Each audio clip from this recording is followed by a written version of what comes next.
Hello everybody, welcome to another special edition of our Community Access. We are so special to bring some wonderful people to visit with you. For example, today, our producer and reporter Terry Stiles visit with an animal communicator. That's right, an animal communicator. Let's pass the opening and let's visit the great interview that Terry has.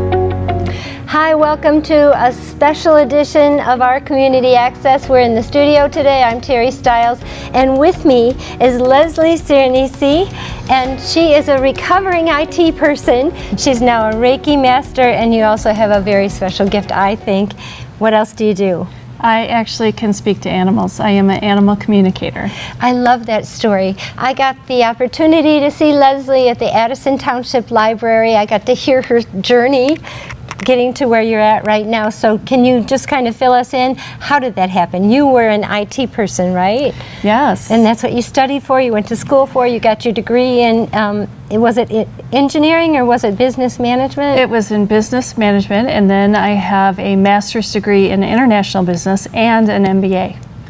And so, you know, very logical, kind of analytical mind. And so this is so far from any of that. Yeah. But what happened is, you know, it's a very stressful job, very stressful. Yes. And so I heard about Reiki, that it was very calming. It helped get rid of anxiety and stress, and you can give it to yourself. So I thought, you know, that seemed like something that, you know, I needed for myself. To balance, yeah. Exactly, and try and help get rid of some of that stress from all of the hours and the stress of IT. And the tedium, I can't even imagine. I always say that I would never have gone into that. Yeah, sitting at a computer all day long. Right. Yeah, so I started studying Reiki, and I found that if you're not familiar, it's a Japanese technique that reduces stress and anxiety and helps clear away negative energy, puts positive energy. And so what I found is it really started to open up my intuition, and I started to notice things and coincidences where I just knew things and that kind of thing. And as that journey kind of progressed, I started to want to be out in nature more. I wanted to, you know, kind of be back to my roots a lot more. So I went to Montana on vacation and went to Yellowstone Park. It was just so beautiful. And I heard about this grizzly bear rescue sanctuary that is there in Bozeman, Montana.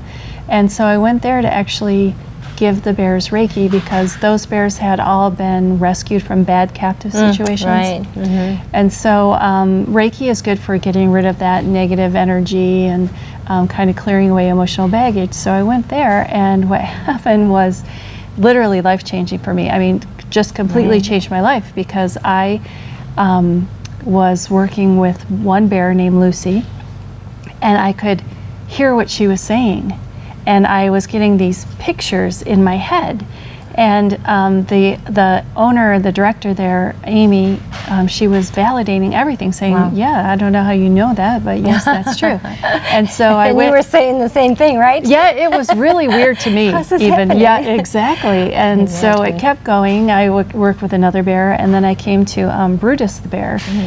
He's a big grizzly bear. He's 900 pounds. Wow. And I started talking to him, and it was crystal clear. He was just this little chatty Cathy, and he was telling me all these things, and I could understand all of it.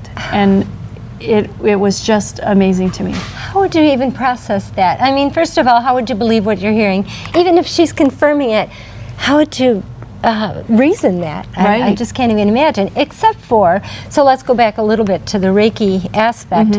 That's all about energy movement, right? And connecting with the earth and the movement of the pulse, I guess I want to say. Yeah. So I guess, how long were you into Reiki? How long had you been practicing that before you got to the bears?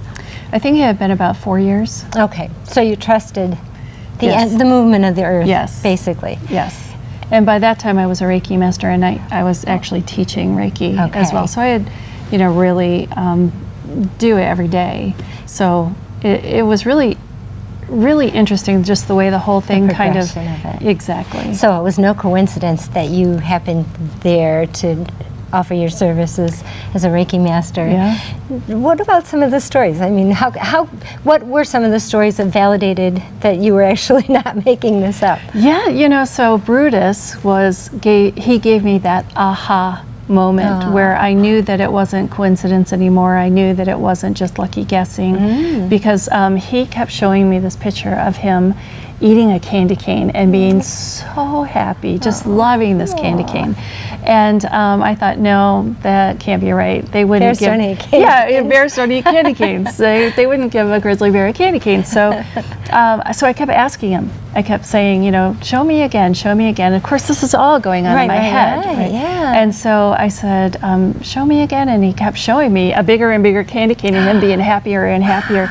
And so I'm kind of making this face because I'm thinking, no, that's not right. And so Amy said to me, what's he saying? And I didn't really want to say it. I was kind of embarrassed. I wasn't sure of myself. And so I said, well, does he like peppermint? And she said, oh my God, this bear loves candy canes. She said, I swear that he knows when Christmas is coming. And he has all these fans because he had his own TV show for a while. And they send him candy canes. And so as a treat, they'll give him, a candy cane or a piece of candy cane at Christmas time. And so that night when I went home and I started thinking about it, or I went back to the hotel, I started thinking, if I were making that up, or if this was just my own thoughts, I wouldn't have picked that. I wouldn't have picked candy cane, right? That's very specific. I would have picked something very stereotypical, honey. Like, yeah, exactly, honey, or blueberries, or something like that, right? Yeah. Or a fish, or a salmon, or something. Right. I wouldn't have picked candy canes for sure. So that really validated for me that this was, I couldn't deny it any longer. I had really denied it for about 45 years, and I just so couldn't. let's go back to that, and then I want to ask, what do you do with all that information? But you're right. I heard you tell before that wasn't your first experience. You had to kind of suffer through the breakup of that experience when you were little, right? Right. Like most kids, we're really open to. Different experiences. I seeing ghosts and things like that. Absolutely. I didn't. Before, when I was a girl, I was a baseball player kind of thing. Yeah, right. And so I used to think that I knew what our dog was thinking and feeling. We had a basset hound named Sam, and I used to tell my family, Sam wants this or Sam says this, and they would say, that's just your imagination. And so, I believed them over me. I was 4 or 5. And so I shut it off, which is really common, which is what a lot of children do. Sure do. And so it sort of opened back up. It was really like a floodgate. That day it just came flooding back open again. And it changed my life, like I said. So from that moment on, so what do you do with that? And you say it's like a floodgate. So then did you go to the next bear and say, what do you have to say in the next bear? I would have been all over the place. Now what? Well, at first I was so confused because I kept thinking, well, is this just because I'm in Montana? Is it just grizzly bears? Can I only talk to grizzly bears, which really limits your client base? Yeah, or you have to move to Montana. Exactly. So I had called a teacher that I knew that taught animal communication, and I had kind of taken like a presentation one time with, and I said, what do you think it is? Is it because I was on vacation and I was in Montana? And I had been in Yellowstone for about a week before I went and worked with the bears, and I was meditating. There were no cell phones, there was no TV, we were hiking, things like that. And she said, probably your mind is quieted enough where you could actually hear again. Yes. And I think that's really what it was. That she said, you just really need to learn how to control it. Learn how to quiet your mind so that you can actually hear.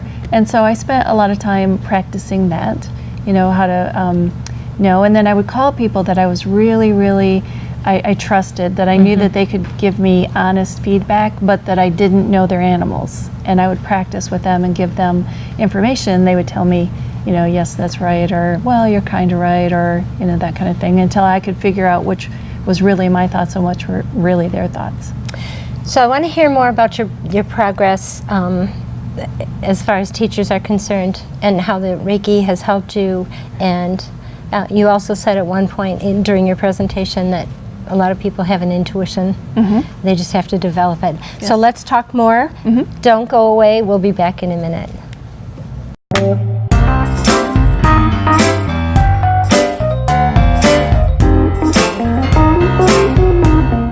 Catch us anytime on YouTube. Go to Oxford Community Television YouTube.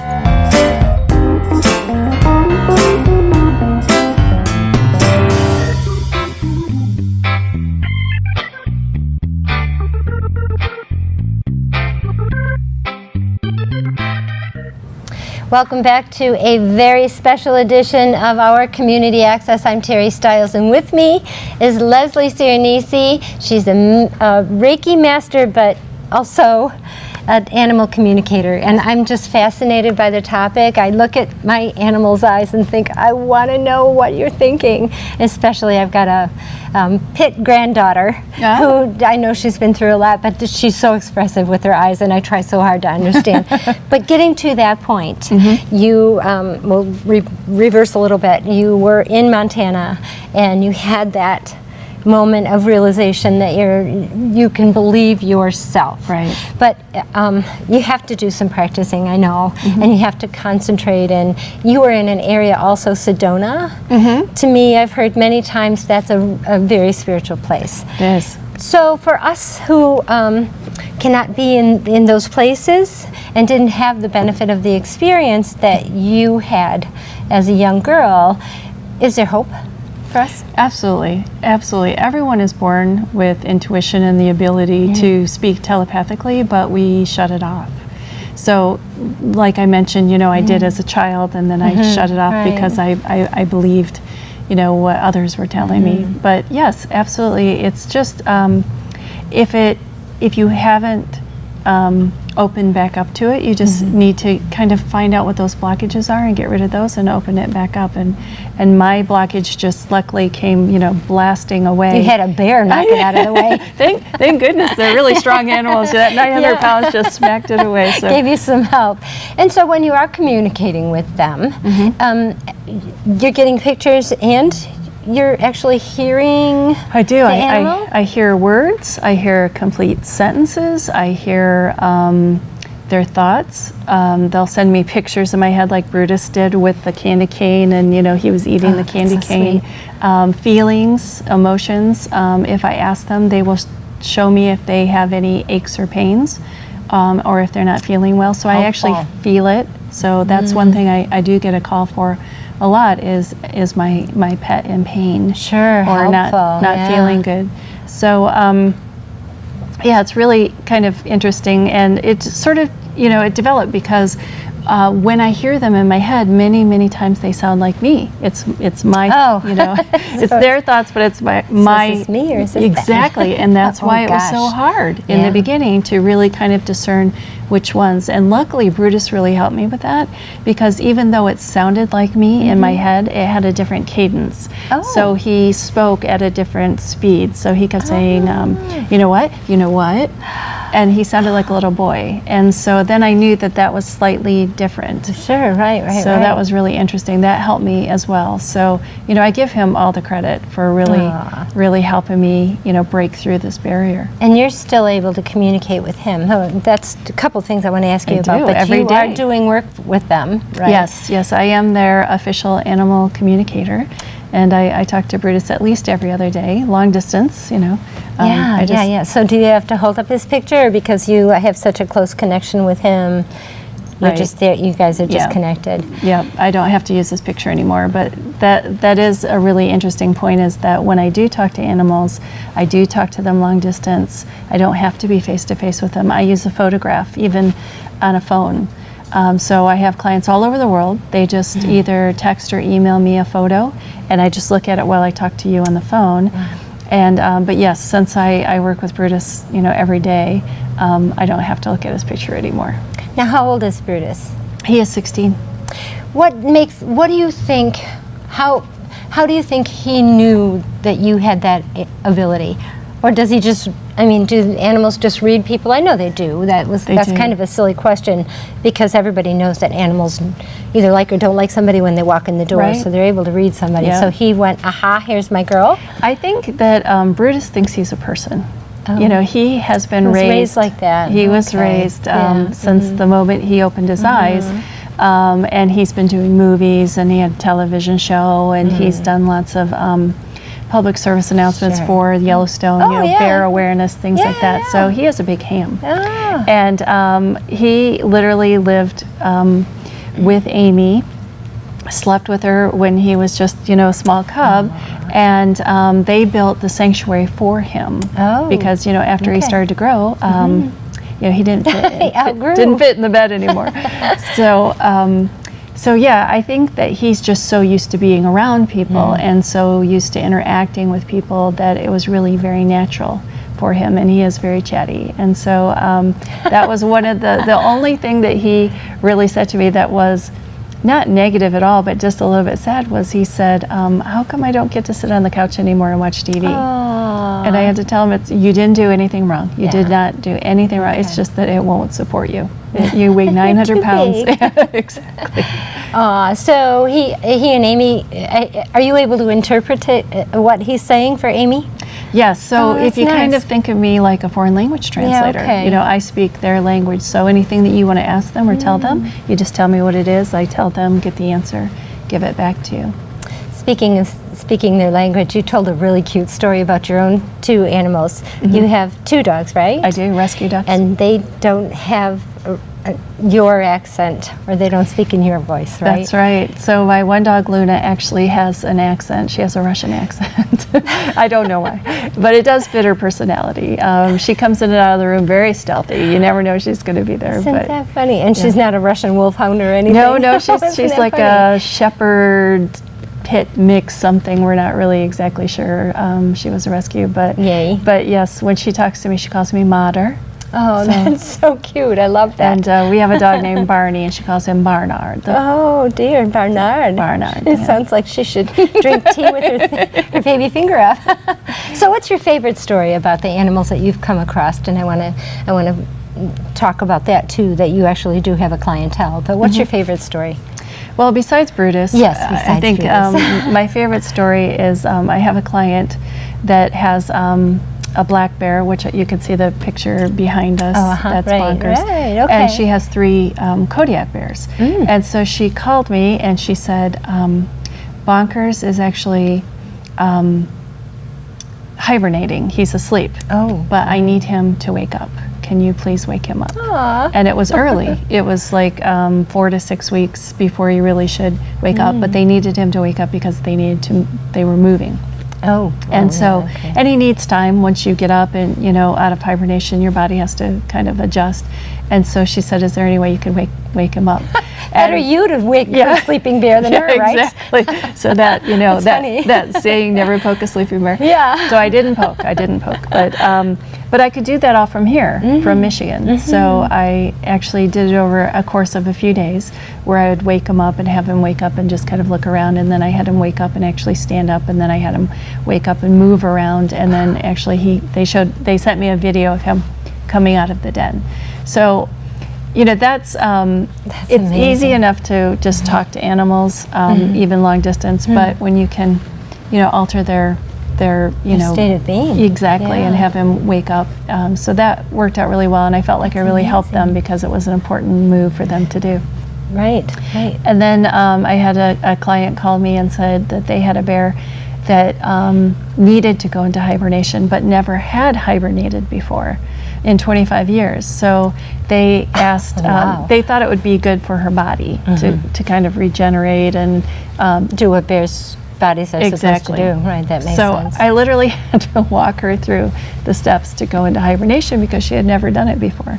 And so they did call me a couple days later and they said, thank you, she's asleep. What an education for you. Besides, what steps do bears take to hibernate? Yeah, Something that you didn't learn in IT school, did you? No, luckily I have lots of friends that are that have bears. So, you know, it's a good close community. I bet you're a popular girl in the bear community. Well, we still have much more to talk about. I haven't even gotten close to my questions yet. So don't go away. We will be back.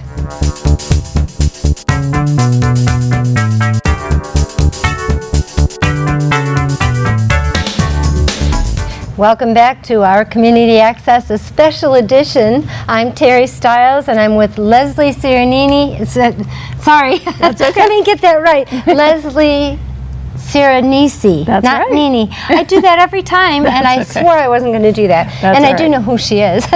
So she is an animal communicator, Reiki master, and former IT person. I just have to keep saying that because it just amazes me that you were one of the lucky ones, you know, to make that shift with your life. And you have such a calm, peaceful presence about you, and I can tell that's why. That you honored what your soul's supposed to be doing. And let's talk about souls. You spoke several times of the animals that you talked about, and you referred to them as sacred souls. So what does that mean to you? Well, I Gives really me the chills.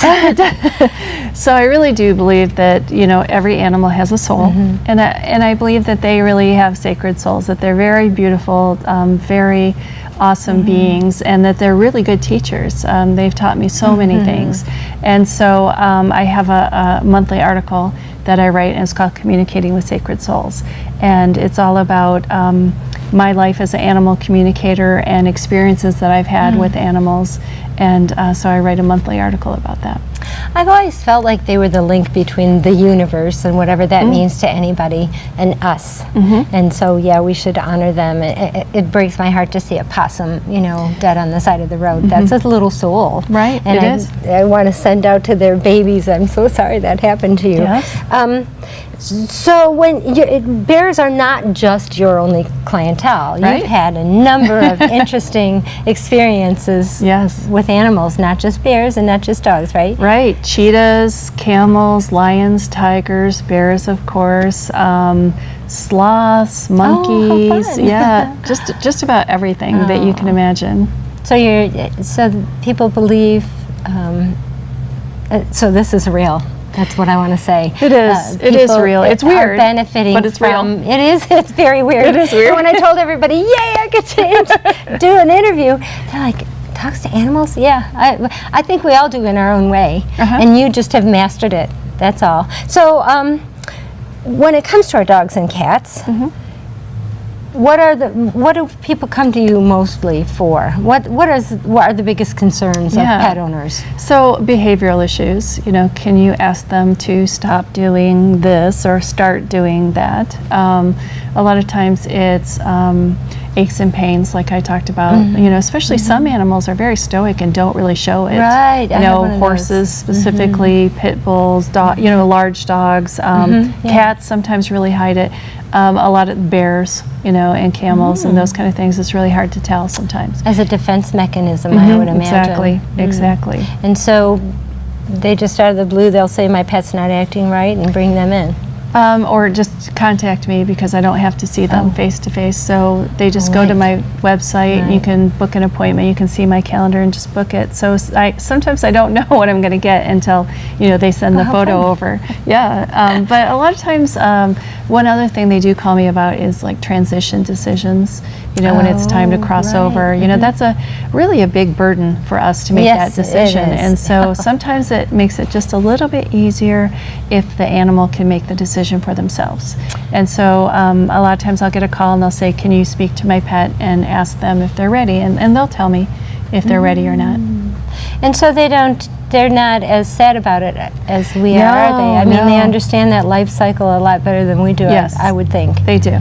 Yep, they absolutely do. They look at it much differently. They feel like it's just another step. Sometimes they say it's just like going to sleep and waking up somewhere else. And they're usually not really, you know, worried about it, sad about it, scared, anything like that. Do they have any reservations of leaving their pet owner, their pet family behind? That usually is the one thing is they'll say, I know this is going to be really hard on them. That's what I feel the worst about. I know that they're going to take it really tough. It's going to be hard on, you know, on them for a while. I wish I could take that away. I wish that didn't happen. But so they have a conscience too. They do, absolutely. Yeah. So if you were to advise people on I want to say, you know, believing that pets are people too. How do we convince people of that? You know, it's heartbreaking for me. I'm a pet lover. I love all animals. I've had every kind of dog under the sun. But it's just heartbreaking for me to continue to hear people fighting pits and the abuse that goes on with animals. Right. How do we convince people not to do that?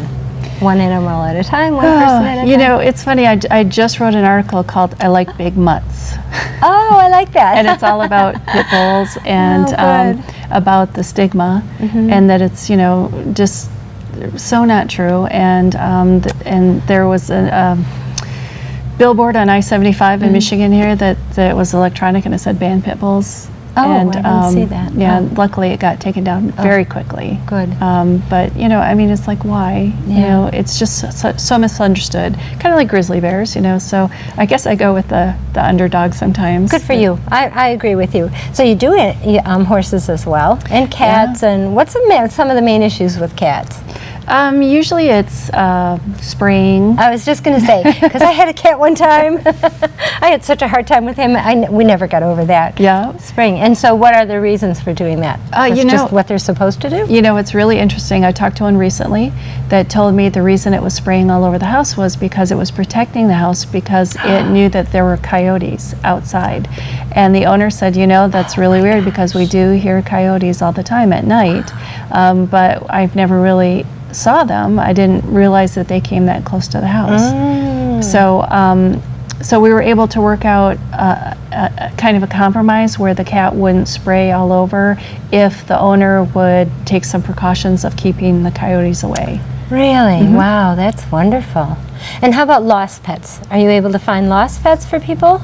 So that's kind of a specialty item. Oh. And so there are animal communicators that's all they do is deal with lost pets. I can easily talk to them. That's not an issue, and I can ask them if they're still in their body or if they're not. But usually what I'll do is if someone does call me about a lost pet is I'll send them to the expert because I really want them to have someone that just does it every day and that's what they deal with rather than have them spend their money with me and then, you know, sending Hit or miss or, and sending it over to them. So I have had good luck with talking to animals, asking them to come home or asking them to kind of surrender themselves to somebody, and that has worked well in the past a few times, but I usually try to send them to the expert because what someone wants is, oh yes, your dog is at 134 Main Street and it's a blue house, just go up, knock on the door, they'll have your dog. Of course, you know, that's what you want, and that's not really my expertise, and so I try to get them to someone that does have that expertise right away. So you've been such an education for me because I didn't even know there were people out there that were capable that could do that, which is wonderful.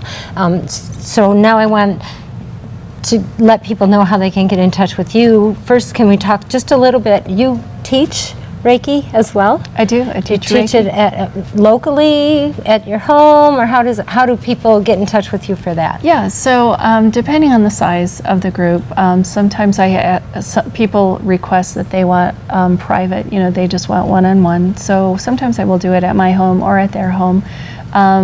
Sometimes if it's a larger group, then I'll find a place and we'll do it somewhere around here locally. I actually just taught an animal communication class last weekend, and it was just down the street here at the Legacy Center, Legacy 925. I taught it there. Soothe Your Soul. Yeah, Soothe Your Soul. Yeah, they have a really nice classroom, and so we had the class there. Are you going to do it again? I think in the fall. Okay. And I think I'll also do a distance class where you can actually do it from anywhere. It'll be like a call-in, like teleconference, conference call. Then we will keep an eye on your website. Yeah. And what is that? We'll put it on the bottom of the screen, but do you want to say what it is? Yes, it is www.ispeaktoanimals.com. And then they can also get in touch with you as far as making appointments to see you at that same website? Yes, in the upper right corner it says schedule your appointment, and it will take you right to my calendar and you can see it there. Great. And you can book your appointment, and also you can follow me on Facebook. I have my company's name is Advanced Energy Therapy, so it says Advanced Energy Therapy, or ispeaktoanimals.com is the Facebook page. That's where I really post a lot of videos or stories or fun stuff. Yeah, letting people know where I'm going to be, events where I'm, appearing in person. Okay, good. And I hope you'll come back here. I would love to. Good. I can't say enough about this lady. Her energy just sitting next to her is terrific. I hope you enjoyed this show, and keep an eye out for her. She is going to come back. You just heard her say that. And thank you for joining us at our Community Access. Thank you. Wow, how exciting was that program? We hope that she will visit us again. So, for our reporter and editor Terry Stiles, I'm Bill Service, and you have a great, great week.